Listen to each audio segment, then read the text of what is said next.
Matthew Stafford is a world champion. And I know there was some whining Packers fan because, listen, a lot of us Bears fans were pointing out that Matthew Stafford now has as many NFC championships, as many Super Bowl rings as Aaron Rodgers. And some whiny Packers fan was like, why do you always got to pick on Aaron Rodgers? What about Drew Brees? And you're like, you know what? First of all, I think you don't understand how fandom works. This is what we do.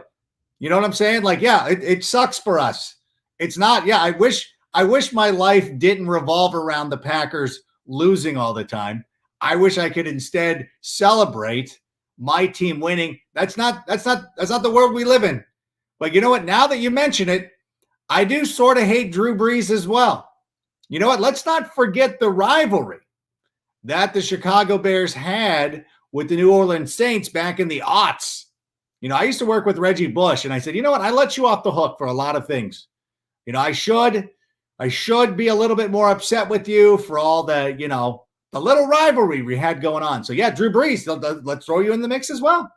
Let's throw you in. Listen, I have enough vitriol to go around to everybody. And by the way, when it comes to Peyton Manning, I think a lot of you Bears fans need to get on my level. There's not a lot of you joining me in the rebuke of Peyton Manning. He beat us in the Super Bowl. Why are you all cool to him? We should be upset. Don't watch the Manning cast. That should be something that irritates us. But in any event, I don't want to spend too much time on that because we got a great show for you tonight. It's Take It to the Rank Tuesday night. We have got a great guest joining us here. And you know what, Sammy? Let's just roll the animation and start the show. Turn up your volume. Because you're about to listen to The Sick Podcast with Adam Ray. Trying to cut it back. Justin Fields making magic happen. There goes Fields. Touchdown. The sickest Chicago Bears and fantasy football podcast. Sports entertainment like no other. It's gonna be sick. Is it too much to ask? At some point, we're just going to be celebrating Justin Fields. Like, look at the Bengals fans. You know, last year, 2 years ago, they were making fun of the Browns. They were hating the Browns and the Steelers and the Ravens. Now they're the envy of the AFC North. I hope that the Bears at one point can get to that level. But right now, we're going to be bringing in our guest of the evening. One of my favorite guys on Twitter. I hope you are following him. He is the lead draft analyst. He's a Bears writer and reporter. He's podcaster. He does it all for the Windy City Gridiron. He is an NFL draft analyst for the Draft Wire. Please welcome to the show, Jacob Infante. Jacob, thank you so much for being here. How are you doing tonight? I'm doing great, Adam. Thanks for having me on. And I just want to point out here, I've been looking in the background. I've noticed the Funko Pops before. I just now noticed the Oscar one in the back. So, she's brand new. She's actually been recently added to the mix there. Yeah, I like that. I think that's a good little setup you got going on there. A little less decorative over here. I got my Italian flag and whatnot because I was talking with your producer over there, and we had a nice little discussion about this old bad boy in the background here. But yeah, no, you're having me on for sure. No, it's going to be a lot of fun. I appreciate it. I appreciate everything that you do on Twitter. I know that you, Berlissimo, I hope there's not any heat. I'm gonna pull you guys together. But I think like we do, I think there's a pretty good representation of people on Bears Twitter who do a great job. You're one of the ones who stand out to me. So I wanted to come in here, get you on the show. I know we're ahead of the game talking about the draft. I do want to talk about some of the things that are going on, but you do have a Bears mock draft out right now, currently on the Windy City Gridiron, which is a part of SB Nation. Talk us through a little bit of that because you have the Bears. I know a lot of people are talking about possibly going out, grabbing a wide receiver, a huge need. But in your mock draft, you have us taking Roger McCreary, the cornerback of Auburn. Why do you think that would be a better move for the Bears?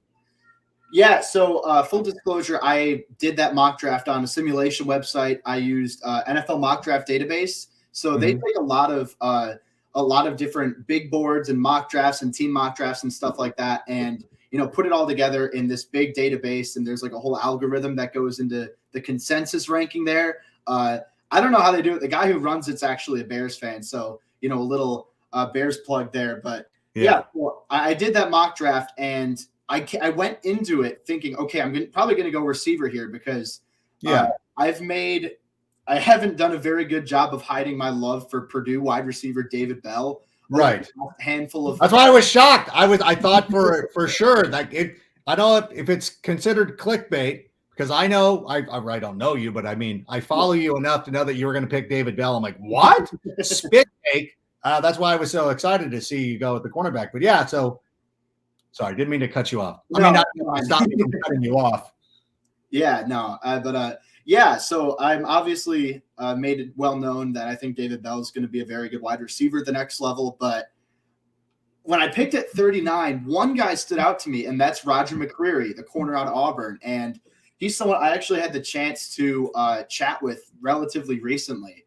And just listening to him, his confidence, and watching him on film, the aggressiveness he plays with, the just overall intelligence and ball skills he play with. You're looking at that Bears secondary right now. It's still pretty unproven. I mean, Jalen Johnson looks like a guy you can build around long term, but outside of that, at the position, I don't know. I mean, maybe Thomas Graham's the type of guy that you can put in the nickel at some point, but you need an upgrade at talent there for sure. So when I saw McCreary, who's a guy a lot of people have going in round 1, I thought, okay, I need to bounce on this. So yeah, I went with McCreary there. I think he great combination of best player available, value, need, all that good stuff that you're looking for in a draft pick. So yeah, that's ultimately why I went with McCreary there.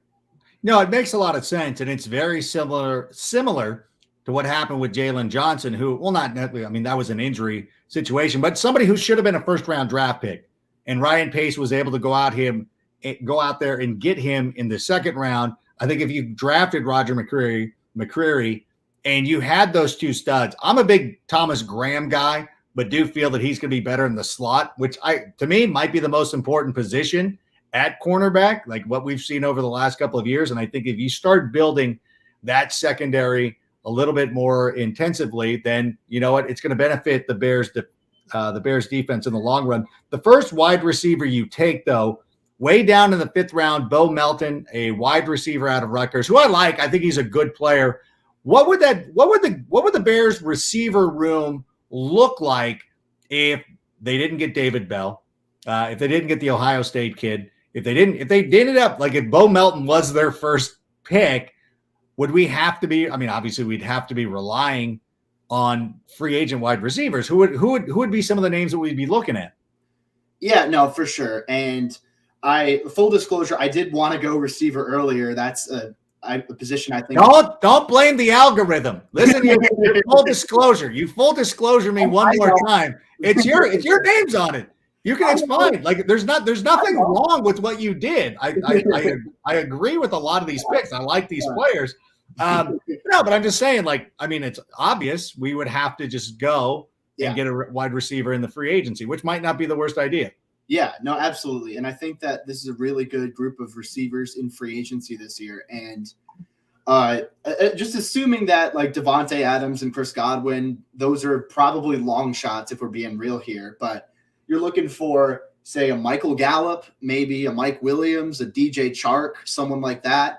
I think especially DJ Chark, I don't think enough people are talking about him. I think that if Luke Getsy goes with this whole, okay, we need to stretch the field vertically a lot more, that sort of scheme, then having someone who's tall, having someone who's fast like DJ Chark, I think that they could get him at a decent enough price and work with him, Mooney, and then potentially another free agency signing, potentially a draft pick, whatever you want to do there. But in that case where you draft Bo Melton, you don't take a receiver until the 5th round, that's when you're probably relying on free agents. That's probably when you're looking for veterans to step in and immediately make an impact. But that's not a knock on Melton by any means. No, not at all. No, that I didn't mean it as such. I was just saying that, everybody, it's so easy, especially when you do mock drafts or anything like that. I think most people, even, not just the fantasy dorks like myself, but I think a lot of people skew offensive. And you saw what Jamar Chase was able to do and his impact with the Cincinnati Bengals this year. And it was like, we need our Jamar Chase. And like, Jamar Chase was the 6th overall pick in the draft. So it's not like that. That's not something that's going to happen. That's probably not going to be something that falls to us in the 2nd round. And I always think about secondary play. Like, I hate to say secondary receivers, But I think guys like Emmanuel Sanders, who I don't know what his availability is, and I should have done a better job of looking that up. But I always feel like players like that who kind of go under the radar, I think could actually help and benefit Justin Fields' growth, because it's cool to have young wide receivers that he's growing up with. But I think if you can bring in veteran guys like Emmanuel Sanders, and even DJ Chark probably fits into this mix a little bit too, I think that might actually be the smartest way for them to go. Yeah, no, absolutely. And I was actually looking into it pretty recently because I was on that track of like free agent receivers. And this is a very more or less vague kind of tie here, so bear with me. But Nathaniel Hackett, who's the head coach of the Broncos now, he's the OC in Green Bay. He was an OC for DJ Chark's rookie year. And Hackett and Getsy were on the same staff. So that's a lot of similar philosophies there. And there's a vague connection there. So, again, I don't know how much that's going to go, how far that's going to go in terms of wanting to get Chark to Chicago. But I don't know. I just thought that was something interesting that I found out. So, yeah, I think that a free agent would definitely be a smart idea, regardless of what they do in the draft. No, I think that there's going to be opportunities to go out and draft guys. What's up, buddy? Yeah, my son's a big DJ Chark fan. Yeah. So he gets excited when we start doing the DJ Chark thing. And you know what? I will say this too. I know I'm just waiting for it because I know how Twitter works. I know how the internet and everything goes. Like they will be like, oh, look at Allen Robinson all over again. And you're like, you know what? Allen Robinson was actually pretty good. Yeah. Like I don't know where you fall on Allen Robinson. I like every one of his tweets. I know that when he signs with as long as it's not Green Bay, and even if it's Green Bay, I'm not going to blame him because it's a new regime though, Alan. So like, please, like, be kind to us. Like we're most of us are with you, but I want to ask where you fall on this. I sort of agree with him. I think that it's egregious that you slap the franchise tag on him, use them the way that you did, which is like, just let him go then next time. If you don't want him, like, that's fine. Like it would have broke my heart to have him walk away to go to some other team. It broke my heart even more to see the way he was used last year. How do you feel about Allen Robinson? Yeah, so this is actually kind of interesting because I want to say it was like December or January of this year, something like that. I tweeted something out because Allen Robinson was very complimentary about Lambeau Field. And I tweeted out, like, I didn't have an issue with that, but I was saying, hey, fans might get pretty mad at you for that, just a heads up. And I don't know if I can say it, but Allen Robinson basically told me to shut up on Twitter. And I remember. Listen, I softballed my way into this question, but but that aside, I don't. Did he block you? Did he do anything, or what happened? No. So he didn't block me. That's nice. Maybe he has me muted. I have no idea. I still follow him on Twitter. He doesn't follow me back, but I didn't unfollow after that whole thing. And I clarified, like, hey, wasn't trying to knock you, just saying the way it's perceived. But you know me, I'm a bit of a pacifist. I don't want to stir the pot or anything, or just get people mad at me or whatever. But so to answer the question, I think Allen Robinson's a talented receiver who wasn't used to the full extent of his abilities. I think that, sure, he didn't play as well individually as he had the previous 2 seasons.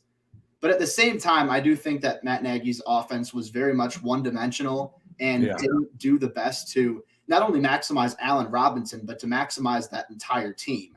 And I think that Allen Robinson still has the potential to be a number 1 receiver in the NFL. If it's in Chicago, I don't know. I mean, like you said, it's a new regime, so anything can happen. But at the same time, like, I still think that there's a lot of talent there. I think that in a new change of scenery, whether that's a new coach and a new offense in Chicago or just an entirely new location, I think Robinson could bounce back next year.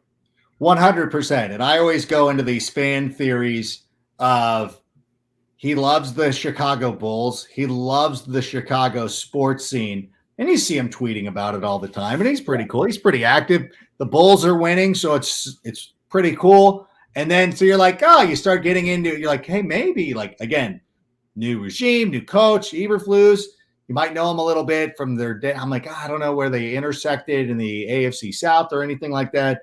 And then at the same time, he's probably like, F it. Like, I just want to get out of here. And he's going to go and he's going to replace OBJ in Los Angeles. And I would be like, that's cool. Like, wherever he wants to go, like whatever he wants to do. If he doesn't play for the Bears next season, which is likely, the most likely thing, but I would like to see him go to a team that's already loaded, where he's just coming in as a complimentary piece. I know he's a number one wide receiver. I think he's one of the best talents in the league. But if he went to Kansas City, it would be absolute insanity. Like, I would love to see that. Or any of those AFC teams that are now trying to keep up with the Bengals. Like, if he went to the Bills, you know what? Like, why not go join the Bills? Man. Play opposite of Stephon. Like, whatever. I hope it is an AFC team again, so I can be super stoked for him. And that's the thing. So what is this? So Jay Ross says Robinson doesn't have the hustle for pulls. Watch him on a run play. All right. Like, I'm listen, I'm not going to dog him. Was this I don't feel like this was an issue throughout the entirety of his career. What do you think? I mean, like, was this I don't think it's a huge issue, but I'm probably like being blinded by the fact that I'm a fan more than anything. Yeah, no, I mean, I'm in the same boat as you. Honestly, I don't think that I didn't notice that to be much of an issue outside of a bit this year. And I think more of it is just that, okay, well, Nagy's not prioritizing me. He's not using me the way I should. Why should I care? And granted, that's not a good situation you want to be in. And you'd prefer that Robinson would just be like, okay, well, I'll try my best anyway and see what happens. But I don't know. It's a weird situation with Allen Robinson. It is. And I think that I definitely would like to see more effort out of him going forward. But at the same time, that's not saying that effort was a consistent issue during his time in Chicago. That's not saying he's not extremely talented. And like I said, again, I think he bounces back next year wherever he goes. But no, I understand why Bears fans are upset about the whole blocking and the whole effort issue for sure. You know who's not a bad blocker? Is Odell Beckham Jr. Yeah, I know. You know, it's funny because I remember when he was with the Browns a couple of years ago. We did this on NFL Fantasy Live. I had them pull some tape of his blocking and his effort. And I know that you don't get fantasy points or anything like that, but it always stood out to me that even when things were bad, like, he was always blocking and he was always downfield. Obviously, he's not going to be able to play probably in the beginning of this coming season because of his ACL injury that he suffered in the Super Bowl. And I know this isn't Bears related, but I just wanted to stick up for OBJ because I like him. I like a lot of these guys. Anyway, we do have some questions. I'm sorry. Okay, sorry, Sammy. We're having a pleasant conversation. I wanted to see if Jacob was super mad at Robinson for getting mad at him earlier. Who is the best replacement for Allen Robinson? JF1 Bears Forever is saying Mike Williams is somebody who you mentioned before. How do you feel about Big Mike Williams? Yeah, so I'm a little iffy on Mike Williams. Maybe not him as a player, but giving him a massive long-term contract because, I mean, we've seen there have been some issues with injury with him. There's been some fluctuation in play, and I think that, you know, fighting with Keenan Allen for targets, that's not necessarily going to help and make you a consistent star. But I would like to see a little bit more consistency out of Mike Williams before I give him like a long-term huge deal. But that said, I think he brings a lot to the table. Size, obviously, physicality, and speed. And like, there's a reason he went as early as he did back in the 2017 draft. Like, he's a good player, and there's no doubt about that. But if you're coming in expecting him to be the wide receiver one, I don't know if he can be that guy. But if they're in that situation where they want to pay money for, say, a high-end wide receiver two, then I definitely think Mike Williams is an option there. Yeah, I'm with you on this. And you know what? Living in like, I always love when people are like living in Southern California. Like, you guys don't watch football. Everybody's saying, but it's the same thing. And I think it's the injury situation. And I think the Chargers are very similar to the Bears, where they have guys who get these injuries. And I think it comes down to like the organization. Like, at some point you got to look at the organization. Like, why do certain teams always have guys who get hurt all the time? It's like, I don't know that you're investing enough in your infrastructure. Yeah. Like the Bengals, you're walking across like a city street to get to your practice facility that's under a freeway. Like, what is happening? And I know the Chargers are investing in a new place up in El Segundo, California, which sucks because their practice place it's right over there. Like, I'm pointing right at it. And at the same time, like, I hope the Bears under Ryan Poles are now starting to expand the operation. They brought in an assistant general manager. We hear that there's going to be an analytics department. A lot of things, like modernize the thing. Mike Williams has battled injuries so much that this seems like such a trap signing. Like, nah, I don't want to do it. Like, he's not going to be the lead dog. He's best to come into a team that already has a pretty good wide receiving core. Yeah. That he's just going to come in and be. He's not the leader of the stable, but he's a very good person. You know what I'm saying? Like, he's not like, if this was a wrestling stable, he's not Ric Flair, but he could possibly be Tully Blanchard. You know what I'm saying? Like, he's like, he comes in like, okay, he's one of the guys who's competing for the tag team title. Yeah. He's not going to be the A-lister. He's not selling out AEW main events. By the way, my Cody right there. Now that I see that. Yeah. Cody's back there. I was always worried like there was too much. I thought I had too much AEW, but like now it's probably split. Nakamura's up here somewhere. Oh, now I'm switching the tide to the WWE. But Mike Williams is something. I'm telling you right now, Mike Williams is going to get a lot of money because a lot of teams are going to go back to their original scouting of him, like you were talking about. The reason he came out and was like he was the top 10 pick out of Clemson. That's the scouting that a lot of teams will go off of. And they do that. Like, this is what a lot of teams do. They'll be like, what do we think about him coming out of college? He's been good in the NFL. They'll probably overvalue him. And to me, as much as I want to surround Justin Fields with great options, I just think that, I don't know. I know he's going to get like, because like, look at the guys last year that New England was throwing money to. It's like, somebody's got to go out and do that. Maybe we're going to be that team that throws a lot of money to a whole stable of receivers. And we bring in Mike Williams and I keep going back to Emmanuel Sanders because I love him. Yeah. And think he's like the perfect type of wide receiver to have here. But we still need that dominant number one. That is not going to be Mike Williams. All right. Do we have more questions, Sam? Who would be an example of a second-tier receiver? Ryan Poles stated that's what they will look for in value. We've covered this. I'm trying to think of some other names, and I'm trying to think of like who could be cut loose, like who would be available. I think, to me, one of the most interesting guys that, had it not been for his injury, and if you're going to overspend for him, I would be okay with it. And you mentioned him a moment ago. I think Michael Gallup's kind of that guy. Yeah. Yeah, no, absolutely. I think that Michael Gallup, there's a lot to like with him. And I feel like a lot of people forget just because of the fact that, they have CD and Amari Cooper now because Gallup's wide receiver 3. That's not as much of a knock on Gallup as it is just, holy crap, the Cowboys invested a lot of the wide receiver position. And not too long ago, he was a 1,000-yard receiver. And he's the type of guy who can get open consistently. He can catch well. He's a good athlete, maybe not a true burner down the field, but he's not bad in that regard by any means. And you'll probably come at like a slight discount. So again, I don't know exactly how much his injury is going to affect how much he gets paid, but I think that someone's going to be willing to pay him a decent amount of money. And I honestly wouldn't be shocked if that's the Bears, just because they need a wide receiver. Gallup has a lot of potential. He's still young too. Yeah. I want to say he's like 25, 26 or something. I don't have that off the top of my head, but he is a younger guy. So I think that the potential for long-term growth and taking the chance on that injury and hoping he'll recover, I think that's something the Bears could definitely do. And real quick, one other guy I want to bring up is actually someone else on the Cowboys, and that's Cedric Wilson. Ooh.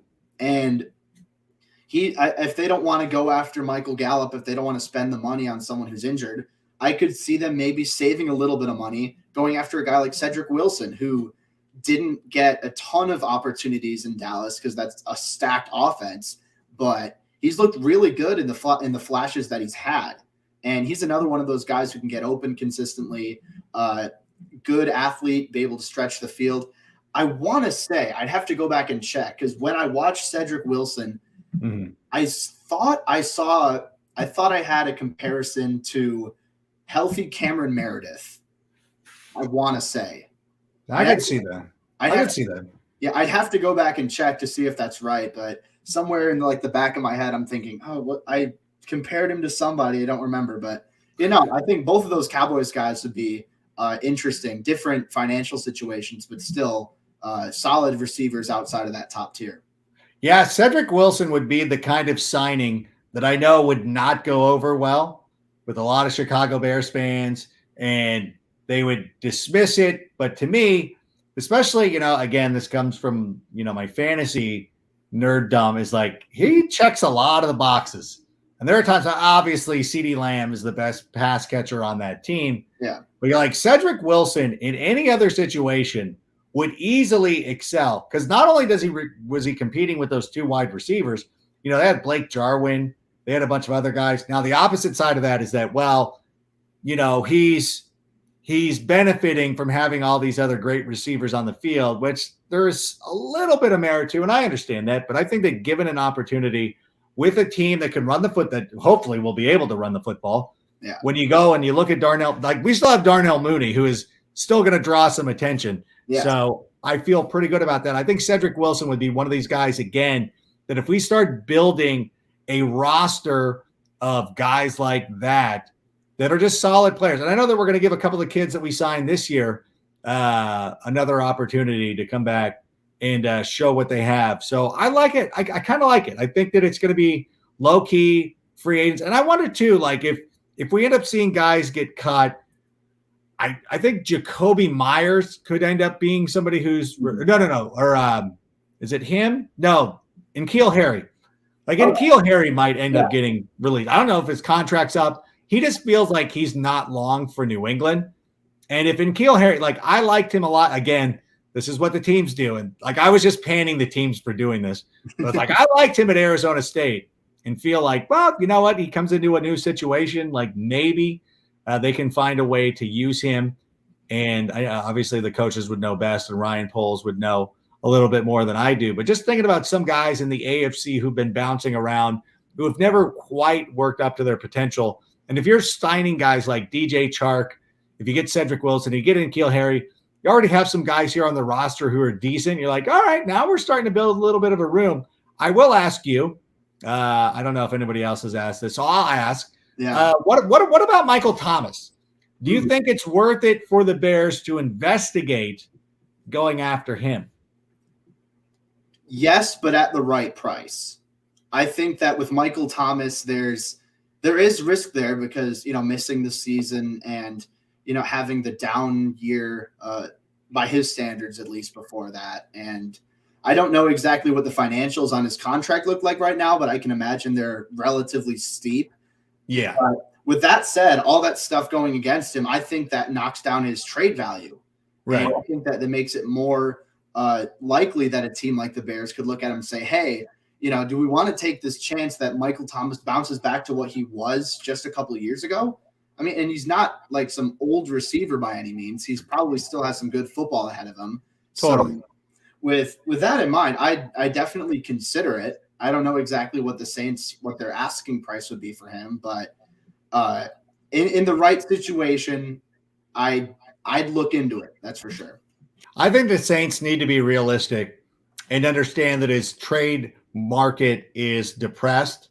Yeah. But not a lot of people are going to want to deal for him. A lot of people might consider him somebody that you don't want to bring in to a room with a young quarterback. So I would use that to my advantage. The one thing that always bugs me, this not only goes in the NFL, but also it always feels this way in baseball too, is that whenever my team tries to make a deal, it always seems like the Saints are asking for a first-round pick or something stupid. And you're like, okay, well, gosh, like that's – and then next thing you know, it's like, oh, Michael Thomas traded to the Patriots for a conditional sixth rounder. You're like, what the hell?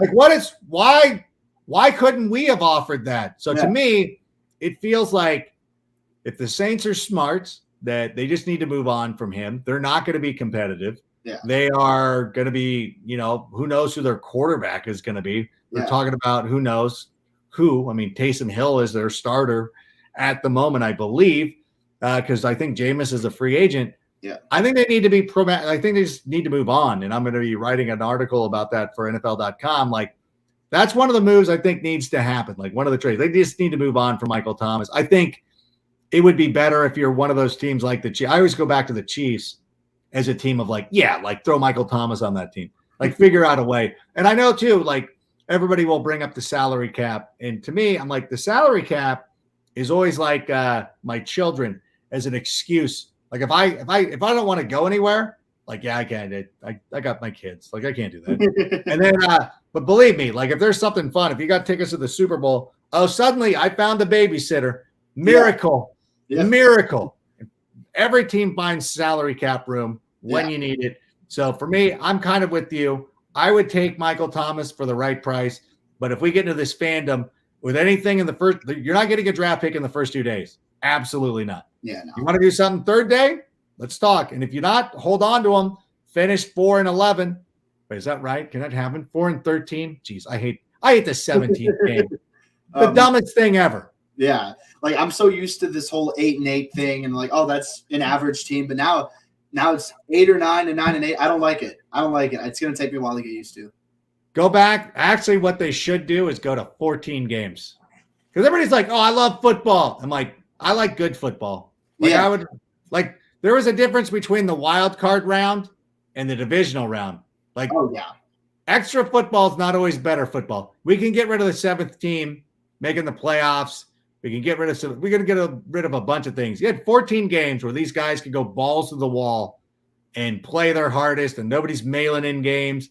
Every game matters, like the college football season, but that's a story for another day. Yeah. That's a cold open at some point. But let's roll through some more of these questions, because I'm sure the Windy City Gridiron fans are coming out in mass. Jazz is here. Our move tight end already on the roster. Is our move tight end already on the roster? Or is that something we look to address? Yeah, so I'm admittedly not 100% sure how this, Getsy offense is going to use tight ends. I mean, I'm sure that there's some LaFleur, some sort of Shanahan influence in terms of, utilizing them across the middle of the field on seams and drags and whatnot. But I don't know. I get a lot of flack on Twitter because I'm not 100% sold on Cole Kmet. And yeah. I'm kidding.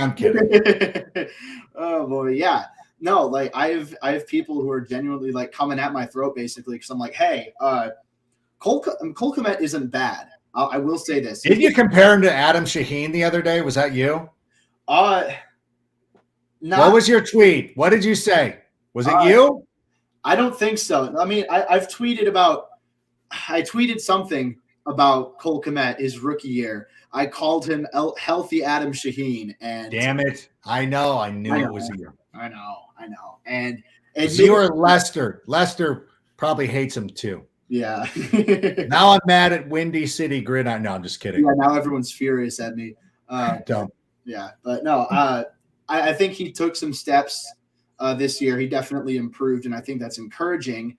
With that said, I do think that his stats were a little bit inflated. I think that there were a lot of instances of garbage time production and defenses that are very clearly playing like prevent coverages or, just very passive and trying to make sure that, hey, I want to make sure we don't get beat deep. We can allow something intermediate, whatever. And I think Kmet, a lot of his production did take advantage of that. So I hesitate to say that he's a good tight end, but I can't say he's a bad tight end either. So Jimmy Graham's probably gone. Jesse James is slated to hit free agency, and then there's J.P. Holt and Jesper Horsted. I like Jesper Horsted. Yeah, buddy. I don't know exactly how big of a role he should have in an offense. I think he should be on the team. I think the Bears should try and keep him around and see what continue to build him and see what they can get with him. But I think that Cole Kmet's a better inline guy, someone who can play closer to the line of scrimmage. I don't think he's athletic enough to be the type of guy you can put in the slot or you can put out wide or whatever. I think that Cole Kmet has a very clear role in the NFL, and maybe Nagy didn't do the best job of utilizing him in that role. What? I know. I'm shocked. It's almost like there's a trend going on here. It's insane. But I think Cole Kmet's a solid starter. I think they could stand to add a little bit more of an athletic tight end to complement him. Yeah. But we'll see. I don't expect that to be a major priority this offseason by any means, but something to consider if the right situation comes around. I really liked coming into the draft more than Cole Kmet. I liked Chase Claypool. Yeah. And I shudder to think the lunacy we would have seen out of Chase Claypool, who couldn't keep his composure with Mike Tomlin, like what he would have been doing with Matt Nagy. Oh. It just frightens me of what could have happened. But I still think that Claypool's a good player who's got an opportunity. He made a mistake. These kids do this. Like this is it happens. But I do look at Kmet, and I know that there is that argument of, a lot of his production came, in that Steelers game. They were playing catch up, but like those plays still happen. He's running down the seam. Yeah. He's still a very young player. And so I look at how long it took players like Travis. I know it's stupid to be like, well, Travis Kelce did it, so why not? But I understand that there's different levels of this, but he's still a very young player. So if given an opportunity, I think that when you look at this Packers offense, we saw Bob Tunyon emerge from nowhere 2 seasons ago and became a thing. And I think that one of the guys, Horsted or Kmet, could end up developing into that type of player. I think if we can get past Kelce, like it's not going to be like the Kelce Kittle thing might not be happening for these guys. Like God, I hate to say it. Like, I'm sorry to break this to you, but like, what about peak Bob Tunyon? Like that wasn't bad. That was a nice season. Like reliable pass catching tight ends. All right. I could do that. Like I could get into that. And if we run the ball better, it'll be fine. It'll be fine. All right. Let's see what else we have, Sammy. Any chance? Yeah, Ethan. Now this is where my head's at. Yeah. Any chance Justin Fields has a second year like Joe Burrow? Got former Ohio State quarterbacks, both of them. Yeah. Both teams wear orange. Oh, the similarities. They're there. Yeah. What do you think? I think that an improvement's definitely to be expected. I think that first year to second year, I know the whole sentiment is, you need 3 years to develop to say whether a draft pick was good or not. And I do agree with that. And I also think with quarterbacks, the jump from first year to second year can also be pretty telling of what to expect from that guy going forward. So I'm really interested in seeing what Fields can do. I think that definitely a lot to work with. I think that he's got a good arm, insane athlete. He's already probably a top 5 in terms of pure rushing dual threat quarterbacks. I'd say he's top 5 in the league pretty handily at this point. And he's got a good arm. He can stretch the field when they let him stretch the field. Yeah. And, there are some things he can cut down on, there's some questionable decision-making on the field, but there is a lot to work with. And I think that comparing Fields, and I don't want to be this guy because his time, Mitch Trubisky's time in Chicago, it's over with. He's in Buffalo. We just finished the season. He's probably going to get a decent contract somewhere else this offseason. I wish him the best. I'm not trying to crap on the guy. At the same time, there's considerably more hype around Fields than there was with Trubisky after his third year. And sure, Fields didn't light it up. He didn't have very good production in terms of the box score, and definitely on the field there is something to be desired, but the flashes were there. I mean, just go back and watch that Steelers game. It's a tragedy that the Bears didn't win that game because Justin Fields balled out. And I don't think that's something we've seen very often from a Bears QB over the last, forever. Ever? Yeah. Since Sid Luckman in the 1940s throwing it 3 yards on every play. Give Jim McMahon his credit. Oh no, I'm not trying to hate on Jim McMahon. I'm just kidding. He was solid. He was solid.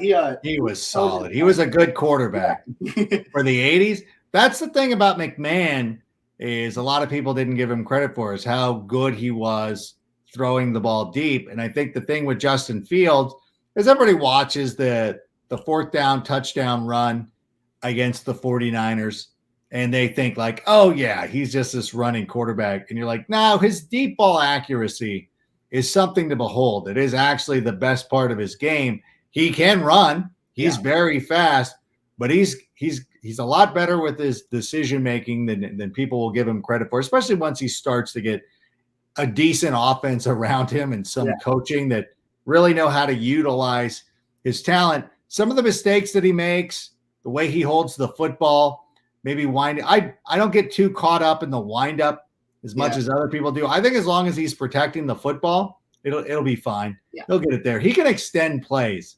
Like he's what he might miss in a little bit of a windup is like he's extending plays like you can't do with other quarterbacks. Yeah. So I think a lot of the heat is not warranted. And I think that what Joe Burrow did was something special.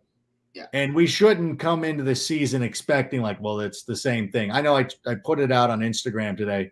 A little tongue in cheek, but at the same time, like why shouldn't you feel that way? Like it's February right now. I don't need to slap myself with realism. We haven't even started the combine. We haven't started the free agent process, non-tampering or whatever. I'm sure some stuff will leak eventually, but that's it. Let's just have some fun. Like why not? Why not Justin Fields? So was it Jazz who asked that? But in any event, go wild. Why not? Why can't he do it? That's my feeling. Anyways, let's go. Another question. If Rodgers stays in Green Bay, do you think we should consider this year as a rebuilding year? Okay, so I think that if Rodgers leaves Green Bay, then the NFC North is wide open. And I think that opens an opportunity for the Bears to compete. I don't think they'll be Super Bowl contenders next year by any means. I think that in a great timeline, they're pushing for a playoff spot this year. And then the next year, they're making a deeper playoff run. And Justin Fields is developing into a potential Pro Bowl level quarterback. That's the best you're looking at here. But if Rodgers stays in Green Bay, I mean, I feel like that does change a little bit in your approach and saying, okay, we don't have as much of a chance to win the division, but I don't think that necessarily means, okay, we need to sell everything. We need to get rid of all of our guys. We need to tear it all down right away. I think that there's still an opportunity to compete for a wild card spot. And full disclosure, I'm not a huge fan of pushing to compete for just a wild card spot because I think that's more or less the purgatory of the NFL, where you're good enough to make the playoffs, but you're not good enough to make a deep run, and you're not bad enough to get a high draft pick. So it's a very difficult situation to be in. I think the Bears I think they'll be better next year. I think they will be better next year with better coaching and some new faces on both sides of the ball. But I do think that this isn't the type of season that you're expecting to make a deep run either way. But I think that, if Rodgers does stay in Green Bay, then maybe they'll be a little less aggressive. But I still think regardless, the core philosophy is going to be pretty similar.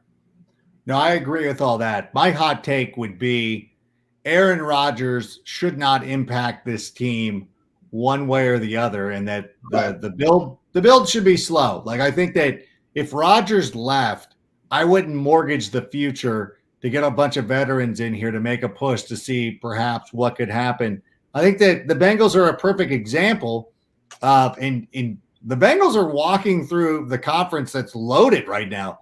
Like, the majority of the good teams are in the AFC. It's not like, the Bengals fluked their way in a down year for the AFC. Like this was peak AFC. The Chiefs, Bills, those teams were excellent. Tennessee was a very good team as well. That just, got caught up with Derrick Henry's injury. Yeah. So it's not like the Bengals just are like, hey, they're able to take advantage of some weaknesses there. Although I will admit the Baltimore Ravens did have some injuries and probably would have been a bigger factor in the playoffs had they, made it. But still, at the same time, there was a very competitive AFC, and the Bengals made it. The Bengals walked in there, and so I don't think that you dismiss it. Like you don't try to not win. You don't go full Stephen Ross or something like that. Yeah. You compete. That's a good thing. You know what? I will say this too. I know this is getting off track, but the McCaskey family gets a lot of grief. Yeah. But they come from Hallis stock. And there is a reason why this team has not had a number one overall selection since what, the 50s, the 30s, whenever it was. Yeah. Like they don't never going to be always at least competitive. Like they're bad. They're not great sometimes. Yeah. There's been stretches, but they're still I would never fathom in a million years Virginia McCaskey calling up the coach and be like, let's lose a few games. Like that's just not something a Hallis is going to do. Yeah. So and I say this, Jacob, every time, every show, if you ever listen to this show, I'm always I feel like I'm a McCaskey Hallis cheerleader because I'm like, listen, once this organization gets back to winning, because I remember what it was like with the McCaskies when the team was good. It's another football family. It's Rooney's, it's the Maras, the Ursays, all that stuff. Just people a cool football family lineage. She's holding the Hallis trophy that her dad, it's named after her dad, and hopefully she can get another opportunity to get her hands on that one more time at least. But I think, again, if Rodgers is there, sweet, whatever, that's fine. I think there's an opportunity to sneak in and win the North if Rodgers is gone, but I think that the plan has still got to be over the next couple of years and maximizing these early years of by the way, I never discussed with our producers if I can work blue here, because I want Rodgers. This is Jabari saying I want Rodgers to stay so the Bears can beat the S out of him. We owe him for that I own you comment. And you know what? This is absolutely something that I said, and I said this when I was on the Tape Never Lies network the night of the draft when they drafted Justin Fields. It was still up in the air of whether Rodgers was going to return or not heading into last year. Yeah. And I said, you know what? I do want to super kick him and throw him through the barbershop window. Yeah. That's the way that I want it to be. I think in 2018, to me, it was delightful that we beat Rodgers to win the NFC North. Now, Eddie Jackson should have just fallen down in the GD end zone, not injured himself. But at the same time, it was satisfactory. The screensaver on my monitor over there is the Khalil Mack back sack. So I don't know how you feel. I'm assuming similar. Are you better? No, I'm just kidding. How do you I kind of it, to me, whether Rodgers stays or goes, to me, doesn't really matter. If he leaves, so long. I'm not going to miss you, but I would like the opportunity to be the team that drives him out of town. Yeah, no, absolutely. I think that there's that part of me that does want that super kick moment, that Shawn Michaels to the Marty Jannetty, that Young Bucks to Adam Cole kicking him out with the WWE back in. Wait, you want him to kill? You want him to murder? No, Aaron, the Young Bucks murdered Adam Cole. I'm not advocating for the murder of Aaron Rodgers. Don't poison his sports drink. I'm kidding. But I mean, he'll come back in 4 years. So it's a temporary death. But yeah, there it is. He'll show up oh my gosh, he's still there. But yeah.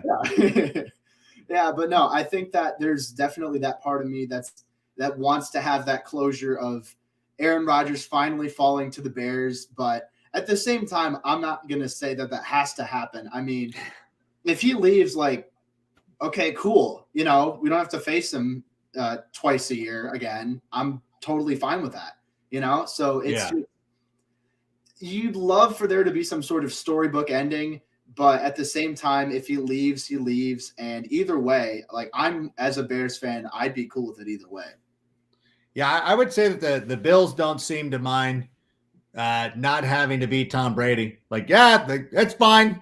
Like, it's okay. Yeah, like great. We'll beat Mac Jones. I don't care. Like, bring in Jordan Love. Like, I don't care. Trade for Jimmy Garoppolo, whomever it is. Yeah. I just want to beat the Packers.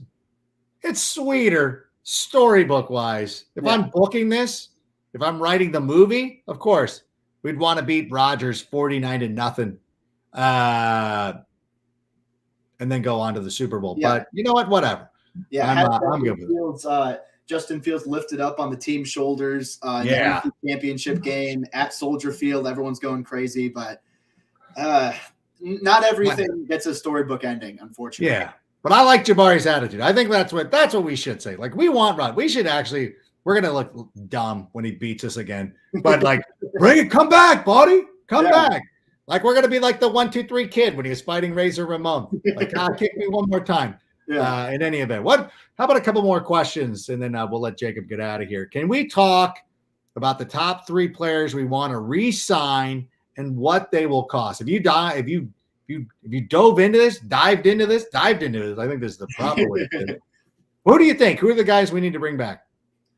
Yeah, so I'm very torn, admittedly, with where I stand about the Bears' current free agents who I want to bring back at what price. I think that there's one debate in my mind because I think you're either bringing back one of them or none of them. You're not bringing back both, and that's James Daniels and Bilal Nichols. Yeah. I think both of those guys are going to be pretty similarly priced. I know people who know a lot more about salary cap evaluations and salaries and stuff like that. I want to say Brad Spielberger from PFF and Over the Cap, he said like 10 million-ish a year for James Daniels on like a 4-year deal. And that's something I'd be a little hesitant to pay for him because I personally think James Daniels is more in that $6-7 million range. Yeah, like a little bit too much. Yeah, that's a little too much for me. Yeah, like he's not bad by any means. I think he's, a quality guard, but at 10 million, I'm expecting one of the better guards in the game. I don't think I've seen that out of James Daniels. And then at the same time, you're looking at Bilal Nichols. He'll probably make a little bit less money because teams aren't spending as much along the interior defensive line, I feel like, than they are the offensive line. But I still feel like Nichols maybe like 8-9 million a year, something like that. And for someone who, he's a good fit in an Eberflus scheme, I think that he could definitely fit more like not to the same level, but the similar role as a Tommy Harris in that Lovie Smith scheme, as going back to the Bucks, like a Warren Sapp. And, those are high bars to reach. I don't think Nichols is going to play that well, but he play a similar role in the defense, I feel like. But it's just a matter of, okay, these guys are solid. They're not great. Am I willing to pay them a good amount of money to hope that they continue to be solid and that they can continue to develop? I don't know. But I will say one guy that I do want to bring back is Jakeem Grant. Yes. I think that considering the fact that he doesn't have a massive role on offense, he can be brought back for relatively cheap. Like maybe like a little bit more than the vet minimum, but maybe like $2 million on a 1-year deal, something like that. You bring him back, he can be the return man. He can be like wide receiver 4, wide receiver 5, even depending on who they bring in. Like, I think he picked it up a little bit down the stretch. Totally. And was he perfect as a returner? I wouldn't say so. I think that there are still some he had some issues a little bit like early on when he was first in Chicago that people I feel like overlook because he made it as a Pro Bowl or as an All-Pro and whatnot. But yeah, he's still a good returner. He's still one of the better returners in the league, and he's super dynamic and explosive and offers an element of speed and versatility too to the offense. So I'd like to see them bring back Jakeem Grant. The other guys I'm not as sure about, but if I had to guess, I think they'll bring back one of James Daniels or Bilal Nichols. I just don't know who yet. I really have no idea who I'd prefer, honestly. I think they're going to go with Nichols, and I think they're going to end up trying to figure out I think they want to completely revamp the offensive line. I think that we've seen enough out of Nichols to be like, you know what? He's a good player. Switching to 4-3, and if you get Bobby Quinn and a healthy Khalil Mack on the ends, then Nichols can end up playing a huge role for this team, especially if Akeem Hicks does not return to the team, which it doesn't look like. Yeah. So I think that the offensive line is going to be the one. And even, there are some high-priced free agents. I'm just curious, too, philosophically, if it's just better to where you're like, we're not spending money this year. Like, it sucks. I know. We'll try to be competitive. We're not going to go out there and try to lose. We're not tanking. We're not doing anything like that. Yeah. But we're going to try to be just competitive, but understand that we're going to invest heavier the following year when this team should be ready to make that step to be Super Bowl contenders. But then I talk myself into like, well, why not this year? Especially if Rodgers leaves. I don't know. Yeah. The NFC too, man. We got to, like, if you look at it, the Rams are not going to be as good next year. They're just not going to be. Yeah. You know, we saw it coming into this season. The Tampa Bay Buccaneers they return all 22 guys. Like, things happen. There's a reason why nobody's repeated as Super Bowl champion since the early 2000s, which of course was the Patriots. The Saints are going to be terrible. The NFC East, I don't think, is getting much better unless something happens in Philadelphia. But I think Dallas and Philadelphia are fine. Washington, unless they solve their quarterback issues, are going to be okay. The Packers would be obviously the best team in the conference. And who knows who's going to be the quarterback for the Tampa Bay Buccaneers, because if they go back to Jameis Winston, then like I think that evens that out. So there's a chance that this Bears team can factor into the mix, and you never know. You know, you get a break or two, things happen, you never know. So again, it's such a weird thing, and I'm glad that Ryan Poles is making these decisions. I am not, so I will sit here and play fantasy. But I think we do have time for one more question before we close this. Olaf at 39, is he actually realistic? Again, going back, I want to tell everybody to go back, check out your article on the Windy City Gridiron. It's part of SB Nation. You have Auburn. Who do you have? Oh, yeah, it was Roger McCreary, the cornerback. But Olaf is the guy that everybody looks at, and they say, like, he's our Jamar Chase. What do you think of that scenario? I know you love David Bell, but do you think that that's realistic? Unfortunately, I don't. And full disclosure, I do have a round 1 grade on him right now. And I think that I don't know exactly how early in the first round I'm going to have at this point, because my grades and all that stuff is still pretty fluid. Like, there's still more I got to watch, but I think that he's a mid to late first round pick. I think it's pretty almost locked in at this point. And I don't want to say completely locked in, because like anything can happen. He can have his gas mask incident, like a Laramie tonsil, and then fall into the second round or whatever. And then, you know, people are freaking out like, oh, what are we going to do? But no, I think he's probably a first round guy. I think that we saw at Ohio State, you know, him and Garrett Wilson. I think Olav's a good route runner. He's got a good feel for the game, good athlete, good hands. And obviously, if he's available at 39, I'd love to take him 100%. Because I think that he'd be the best player on the board in that instance. And plus, you factor in the whole Justin Fields thing. You know, they want to copy what the Bengals did with Burrow and Chase. Want to copy like the Dolphins with Tua and Waddle. Even the Eagles with Hurts and Devontae Smith. You know, like it's a trend. You know, teams are doing that to try and get their QBs more accurate. Why am I blanking on the word? Why am I familiarity? You want somebody who's familiar. Yeah. Familiarity. Yeah, exactly. Yeah. So I think that if he falls into round 2, I think the Bears definitely look into it. Maybe if he's around like 34, 35, maybe deal up to get him. Like I wouldn't trade up a significant amount, because look you've already moved up twice in the last draft. I mean, you got Fields and Jenkins out of it, but that kind of left the cupboard a little bit bare now. So you don't have a ton of draft capital to work with. In an ideal situation, you look to trade down, but if Olav's available there, then I don't know. It's a possibility. I don't think he falls that far, but never say never in the NFL, I feel like. Teams should be cool and just let him fall. Like, come on, like, be cool. Like, just let him go. Like, whatever you're doing.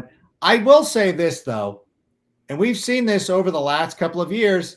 A lot of wide receivers, not a lot, but a couple of wide receivers who I would say have first-round grades on them. T. Higgins, I thought, was a first-round value. Yeah. He ended up going in the second round to the Cincinnati Bengals, played a huge role in the Super Bowl. Burned Jalen Ramsey. I mean, he grabbed his face mask and whatever and threw him the ground. But whatever. Like, hey, Jalen, quit Like, oh, you love to run your mouth, Jalen. So just deal with it. And then, if I'm not mistaken, didn't Denzel Mims, did he fall to the second round as well? Yeah, he was late second round, I want to say. Yeah, I was so really surprised by that. Yeah, so this is what I'm saying. Like, I don't know if the Jamar Chase changes anything, or if people look at this and they're like, well, I think that, again, because a lot of us who are outside of the inner circles of these NFL teams, we fancy ourselves the offense more than we do anything else. And I know explicitly that I do. I know that you're more of a draft guy than I am, and you do a better job of this than I do. And so, but I know that I'm guilty of this. So when I see, a lot of them like, that guy should go 14th. And you're like, but you know what I'm saying? And then the next thing you know is like, how did he fall to the second? Like T. Higgins, that'll be the one. I really like Denzel Mims too. But T. Higgins was the one where I'm like, what is wrong with you? Well, first of all, I was upset that Justin Jefferson fell so far. And by the way, I've got the receipts. You can go check out my mock draft. I do one mock draft a year. And I had Justin Jefferson, and I said, if he goes to the right situation, which he shouldn't, or he should, or whatever, he's going to end up being the rookie of the year. But that's neither here nor there. But I did want to thank you, because I don't want to keep you too long. I always feel bad. I hope I let you know that we were going to be an hour. I always feel bad. Like, oh, yeah, we're doing an hour. I don't know if you knew this. I don't know if you thought you were coming in for 10 minutes or something, but like, yeah, we're doing an hour. Yeah. But I do want to thank you for coming in. Can you, I know, again, putting over the Windy City Gridiron, I don't know why. I have a speech impediment. I cannot say those words together fast. It's been something that's bothered me since I was a child. That's why I always refer to Chicago as the second city. So why you guys couldn't be Second City Gridiron, I'd be all over it. But in any event, where can we find more of your work, and what do you got coming out down the road? Yeah, absolutely. So everyone listening, you can find me on Twitter at JacobInfante24. That's INFANTE 24. And then Jacob just spelled normally. And then you got, not to knock people who are named Jacob with a different spelling. You are. Yeah, if you name your kid with like a K and a U or whatever, I'm going right at you right now. Yeah, right now. Yeah. But no, you can find a lot of my Bears and draft work over at Windy City Gridiron. That's with SB Nation. I do a lot of stuff over there. I do occasional NFL draft stuff over at the Draft Wire as well with USA Today. I've got a couple prospect interviews coming up. I just had Sauce Gardner, the Cincinnati corner. I just had. Oh, cool. Yeah, that was a couple days ago that just came out, and I've got a couple down the stretch here that I'm going to be posting over the next few weeks. And I'm trying my best to do a Bears mock draft every week because people love mock drafts. I love mock drafts, and I like, shouting out new players and giving people like, hey, check out this guy. Not a lot of people are talking about him, and just using that as a platform. So yeah, I'm trying to do weekly mock drafts and then interviews and all this good stuff. But yeah, no, I've got a lot of stuff coming up over the off season, but thank you for having me. I really appreciate it. My pleasure. And I feel like that was a shot at me because I only do one mock draft a year. But whatever. I'm real lazy. What can I say? By the way, what is the 24? Who is that? Who's the 24? Okay. So that's an inside joke from like 7th grade for me. Oh, geez. I knew it. I don't remember what it was. Like someone. You don't have. Okay. I just want to know. You're like, I'm a big Kobe Bryant fan or whatever it is. No, I grew up liking Kobe for sure, but in the 24, it was just some stupid middle school thing, and it just developed because whoever had the at Jacob Infante hasn't tweeted since like 2012. That son of a B. And some of my friends kind of make fun of me for it because it's like this. I mean, he's grown up now, but it was like a kid's account just tweeting random things. There's one who's just like straight up Dolph Ziggler. That's the whole tweet. And whenever like I, complain to my friends like, oh, why can't I be Jacob Infante? Then they'll just send that to me as like, this is good content going on over there. So it is what it is. All right. Well, thank you. Thank you again for coming in tonight. This was awesome. Thank you for everybody, all the fans of the Windy City Gridiron who joined us here tonight. I know that there's a lot of questions here. Sorry we couldn't get to them. But the good news is We will be back next Tuesday for Take It to the Rank. We will have another guest for you, and we'll get an opportunity to answer some of these questions. We'll tell you there will be a podcast on Thursday. I cannot tease. We have not confirmed our guests, but I'm trying to lock in somebody to talk about the Devin Hester situation, what goes on in the Hall of Fame voting room. So hopefully we'll get some more some clarity on what happened with that and why Devin Hester is not a first-round guy. But Jacob, thank you so much. We will see you soon. Let's do a home and home anytime you need me to be. I mean, I'm inviting myself onto your podcast. But if you need me, I'm there for you. Would love to do it. But thank you so much. Yeah, of course. Again, thank you so much. It's truly an honor. Absolutely. Thank you. All right. Well, there he goes. Jacob Infante. Make sure you're following him on Twitter. And again, we will be back on Thursday, back to our normal time. Again, trying to lock in somebody to talk a little bit about Devin Hester, talking a little bit more about what the Bears should do during this offseason. So until that time, that's it. That's all I got. We'll see you then. Sammy, let's play us out. And that's a wrap. Hope you don't miss us too much until next time. Follow the Sick Podcast with Adam Rank on YouTube, Instagram, Facebook, Google Play, and Apple Podcasts.